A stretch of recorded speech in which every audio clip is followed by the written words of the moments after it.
What's up guys, this is Galactic Bricks and this is the 9th update for building Kessel and Lego. Today I've expanded on the cliff and completed more of the back rooms. So if you just ignore the mess on the ground, I've completed more of the cliff and have begun to blend in the brown, gray, and dark orange slopes into the mountain. After doing essentially the same thing with the first cliff, I noticed that the transition from tan to brown was not as smooth as I'd like it to be. So I made the transition more gradual for the new cliff and I think it looks a lot better. Moving on to another part of this area, I've completed the final and finished visible side of the cliff, and you will see I also added a satellite dish to it, just like in the game. In fact, there should be about a dozen more of these to the front, but I chose not to add them because it looked out of place and was blocking the view of things. Anyways, right next to that part is the command center, which is also a visible part on the front side. And since there are still rooms from Battlefront 2 that I have not made, I figured it might be a good idea to show them above this command center room that I've made. Instead of just showing the inner skeleton of the build and more filler and support beams, I think having some more rooms that are going to be filled with lots of detail would be a much more useful and interesting use of space.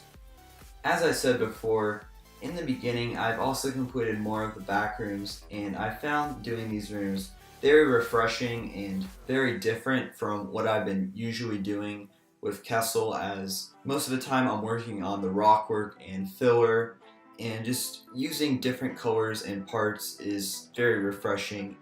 With that being said, there are also some challenges with these rooms.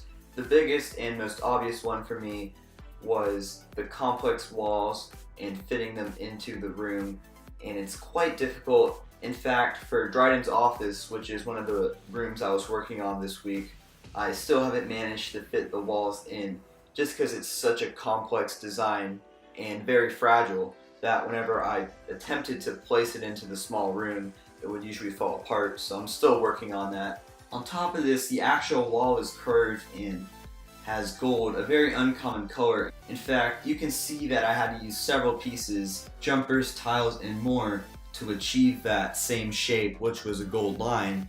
And the reason I had to do this is just because gold is a very obscure color. And as for the rest of the room so far, I've added some tires and a table, but nothing else significant. Moving on to a less complicated room, here is a look at Han Solo and Tobias Beckett camping out on Vandor. To be honest, this is probably my favorite room so far, and I don't think it could look much better. So, taking a closer look, the fire was made with clips and twigs and also rods, and the actual connections aren't very sturdy, but I think it works very well and is much better than just the standard Lego fire piece. And beside the fire are a few accessories like some boxes and a pan, and of course some chairs for Tobias and Han to sit. Behind them is the mountains from a distance, which is actually an illusion using wedge plates that look very believable at the right angle. You'll also see that I threw in some dark gray into the mountains, and that is more accurate, I think. But anyways guys, you've made it to the end of the video. Thank you so much for watching. Please don't forget to drop a like and subscribe. I would really appreciate it. And of course, have a great day.